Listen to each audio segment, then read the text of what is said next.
Now, I've held off putting this on YouTube for a while because I wanted to try and keep it a bit more local. I appreciate that a lot of my audience are you guys in the States rather than people over in Europe, and I know it's a long way. But hey, you may have connections to Sicily. Maybe not those kind of connections.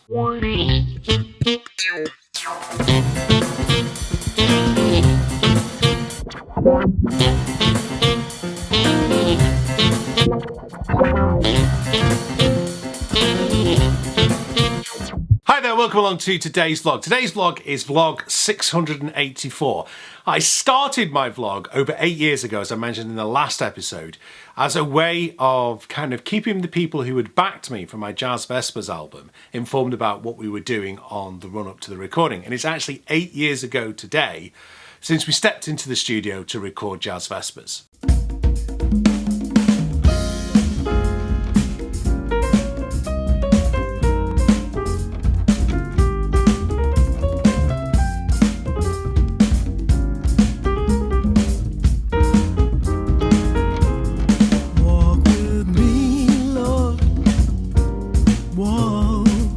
Jazz music can give you a space for more complex emotion, more complex thoughts than just happy or sad. There's a lot more goes into it, there's a lot more thought, there's a lot more nuance, and I think the space for that is really, really powerful. I like the idea that there is a general idea in a track, but what actually happens when it's performed is slightly different every time, and that for me speaks something about sort of the reality of God and how rather than sort of giving us all a script, he's given us a lead sheet and we can improvise around it.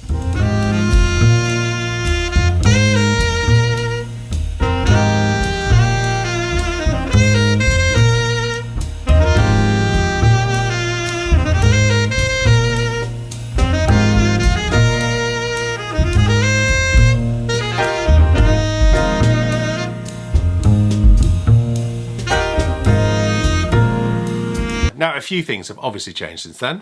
My hair, one of the things, my glasses, and a few other things along the way. One thing that has changed is how people consume music.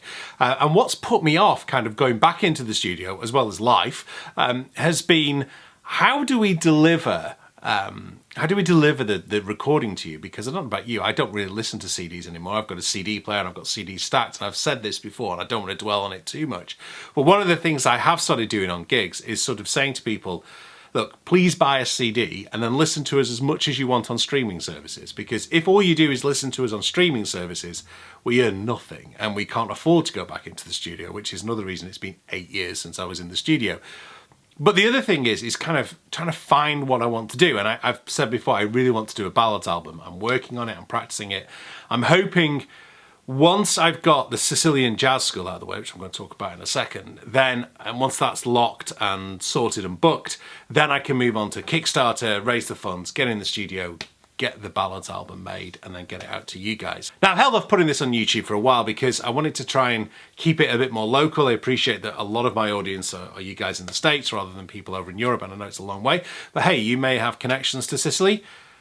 Maybe not those kind of connections. But I've just finished watching the Godfather trilogy again. Fantastic series of films.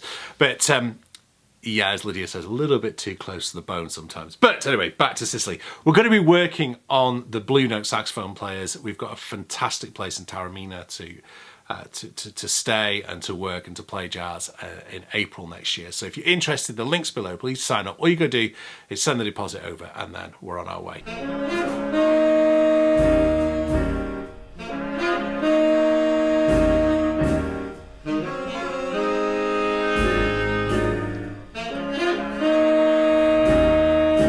Hi, it's Dan, welcome to the studio in Cambridge. I'm going to tell you today about the Sicilian Jazz School I'm setting up. Now, I hope to do this on the beach in Sicily, in Taormina, before I left, and I forgot. So here we are in Cambridge. I actually remembered on the plane as I was leaving Catania Airport that I needed to do this video, so I've now got to get back to Cambridge. So I'm going to intersperse my little chat with you with some beautiful footage. This is where we're going to hold the Sicilian Jazz Summer School in Taormina, which is in the northeast of Sicily. It's beautiful, it's a phenomenal town. You've got beautiful views of Mount Etna. Don't worry, it's not doing anything too weird at the moment. I was thinking about doing it towards the summer, but actually, when I was out there in early April this year, The temperature is around about 22 to 25 degrees every day. It's just beautiful. It's the perfect environment. It's like a nice summer's day here in England, and you can get that in April in Sicily and study some great jazz at the same time. We're going to be looking at the Blue Note saxophone players. That's going to be my theme for 2025. The price is going to include everything that is then there. It's going to include your accommodation, it's going to include the tuition, it's going to include all the food, and of course all the chances to sit, relax and play together. All you're going to do is give me a deposit and sort out your flights, and then you're there. It's going to be intimate. It's going to be about 10 to 15 of us there, and I really, really want to get this off the ground in 2025. As I say, we're going to look at the Blue Note saxophone players. So each day there'll be a different saxophone player we're focusing on. We'll have instruction in the morning. In the afternoon you'll have a bit of free time. You can chill by the pool, you can practice, you can work together on something. Then in the evening we'll all get together and have dinner with some proper Sicilian food, and also play to each other and have a jam session, and we can drink and we can just enjoy. There's a lovely little fire pit area where the venue is, called the Lemon Tree, and we're just going to have a wonderful, wonderful time. And I'm going to keep you updated throughout the intervening time. I'll send you out all the material for the summer school, kind of like around about January, February time, so you have a chance just to work on it and look forward to something. And then when we get to Sicily, we're going to have a wonderful time. Thanks very much for watching. I hope you've enjoyed the scenery. I hope you're going to be interested in the Sicilian Jazz School, and I'll speak to you soon.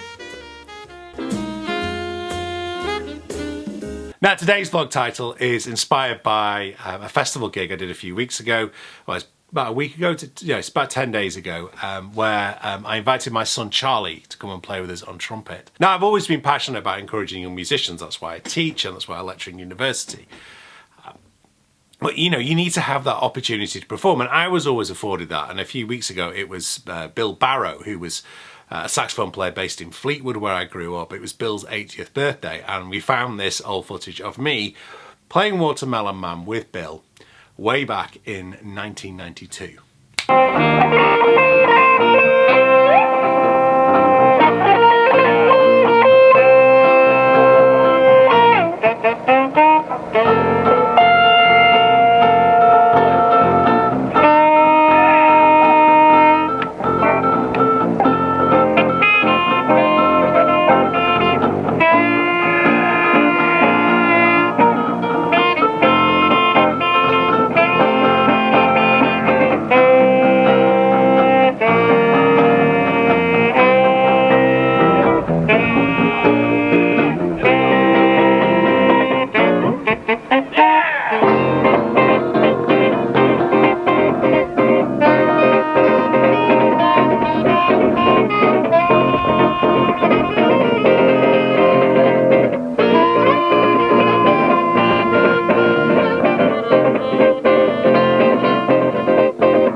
Now, if you've been watching the vlog for a while, you know I've shared that footage before, but I was actually thinking how great it would be to play that same song with my son in 2024. So here we go. Here's our little version of Watermelon Man. I didn't realise until he took up trumpet how hard it is for brass players to pitch, particularly trumpet players, to pitch those higher notes. So bless him, he split the G a couple of times. But hey, he got up there and performed.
It's tough as a parent. It's very, very different as a parent to being a teacher. I've tried to be as hands-off as I can when it comes to the music. I encourage him, if that's the better word, to get his practice done. He's expected to practice. But at times I've tried to keep back because I think it can be a very different relationship when a parent tries to teach music from when a teacher tries to teach music. So I'm very, very conscious that what he needs to be doing is to encourage him. And it's difficult because sometimes I've felt his teachers have wanted me to do more with him, and I would love to do more with him, but I don't want to put him off playing. I think at the back of my mind is always a piano book we found about 10, 15 years ago at my parents', where aged about 7, I had written in it in big block capitals, "I will not learn piano with my dad." So I'm always conscious of not going too far. Maybe, you know, if you're a parent yourself, how have you encouraged your children? The bottom line of it all, though, and this kind of reflects in what I've been doing the last 2 weeks, which is why I've not been able to post a vlog, is marking university recitals, first and second years for me, and then doing some third year marking as well for the modules I've taught. The big difference is, you know, you almost know if you've taught people what mark people are going to get before you even get in there. And the difference, those that are there in the practice rooms doing what they're expected to do, the scales and arpeggios, the basics, the long tones when it comes to a saxophone player, the vocal work on the breathing, all makes a difference when it comes to the final performance, and it is reflected in the mark. You know, when I look at the students I have who have gone on to be professionals, people like Rob Burton,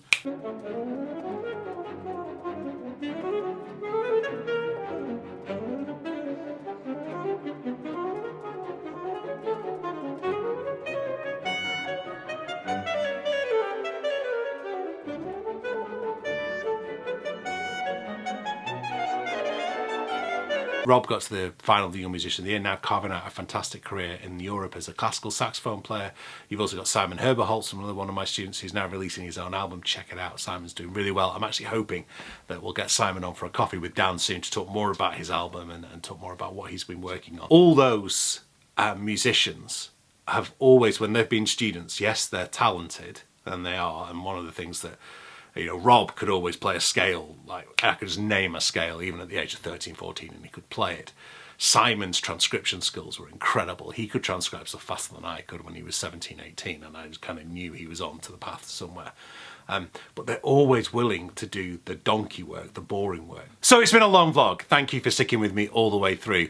If this has chimed with you and you'd like to do something about it, I do have some time over the summer that I'm giving out to some saxophone coaching sessions. Head over to the sax.coach website, book yourself a consultation. We can do work in just 15 minutes over Zoom.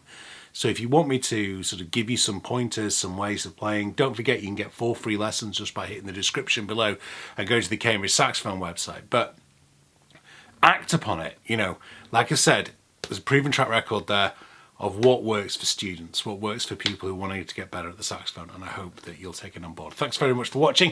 I'll be back with another vlog next week, more reviews, still got some more mouthpieces to play for you and some other things, and some exciting news about Selma on the way. See you soon. Bye-bye.